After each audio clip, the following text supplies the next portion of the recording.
அண்மையில் சென்னையில் காகங்கள் மர்மமான முறையில் உயிரிழந்ததை தொடர்ந்து மேற்கொள்ளப்பட்ட ஆய்வில் காகங்களுக்கு பறவை காய்ச்சல் இருப்பது உறுதி செய்யப்பட்டது. இந்த நிலையில் கடலூர் கங்கனாங்குப்பம் ஊராட்சியில் 50க்கும் மேற்பட்ட காகங்கள் விழுந்து மயங்கி உயிரிழந்தது. இந்த சம்பவம் அதிர்ச்சியை ஏற்படுத்தியிருக்க நிலையில் காகங்கள் உயிரிழப்பு தொடர்பாக அதிகாரிகள் ஆய்வு செய்ய மாவட்ட ஆட்சியர் உத்தரவிட்டிருக்கிறார். இதனால் அப்பகுதி மக்கள் பீதி அடைந்திருக்காங்க. விவரங்களுடன் இணைகிறார் செய்தியாளர் தேவநாதன்.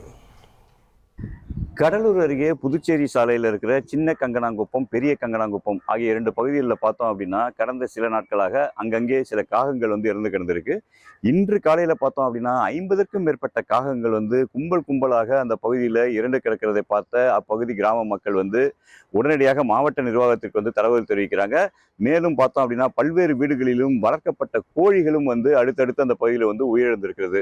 இதனால் அப்பகுதி மக்கள் அச்சம் கொண்ட நிலையில தான் உடனடியாக மாவட்ட நிர்வாகம் அந்த பகுதிக்கு கால்நடைத்துறையினர் கொண்ட ஒரு குழுவினர் அனுப்புது. கால்நடை மருத்துவ குழுவினர் அந்த பகுதியில் போய் ஆய்வு மேற்கொள்றாங்க. மேலும் இறந்த காகங்களை ஆய்வுக்காக எடுத்து செல்றாங்க.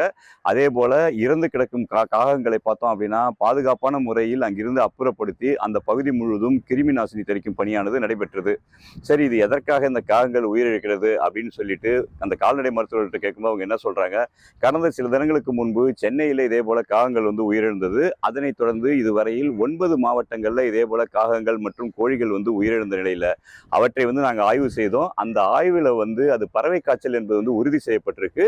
இருந்தாலும் அந்த பறவை காய்ச்சல் இதுவரை மனிதர்களுக்கோ மற்ற விலங்குகளுக்கோ பரவாத ஒரு நிலையில அனைத்து விதமான முன்னெச்சரிக்கை நடவடிக்கையும் எடுக்கப்படுகிறது. அதே போல் இங்கும், அதாவது இந்த காகங்கள் மற்றும் பறவைகள் உயிரிழப்புக்கு காரணம் பறவை காய்ச்சலாக தான் இருக்கக்கூடும் என அவர்கள் தெரிவிச்சிருக்காங்க. இருந்தாலும் இனிமேலும் அது அதிக அளவில் பரவாத வகையிலும் மேலும் இப்பகுதி மக்களுக்கு மருத்துவ முகாம் நடத்துவதற்கான அறிவுரையும் வழங்கப்பட்டுள்ளதாக கால்நடைத்துறையில் தெரிவிச்சிருக்காங்க. அதன் அடிப்படையில் தற்போது பார்த்தோம் அப்படின்னா அந்த சின்ன கங்கனாங்குப்பம் மற்றும் பெரிய கங்கனாங்குப்பம் பகுதியில் தற்போது மருத்துவ முகாம்களும் மனிதர்களுக்கு நடத்தப்பட்டு இருக்கு.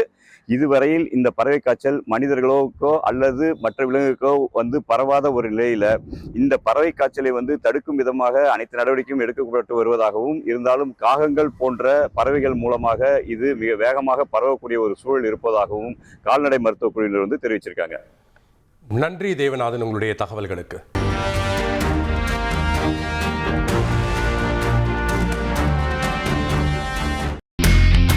இனி செல்லும் இடமெல்லாம் செய்தி. தந்தை டிவியின் வாட்ஸ்அப் சேனலை ஃபாலோ பண்ணினா செல்ல இருக்கும் இடமெல்லாம் செய்தி. இதோ QR கோட் இப்பவே ஸ்கேன் பண்ணுங்க, ஃபாலோ பண்ணுங்க.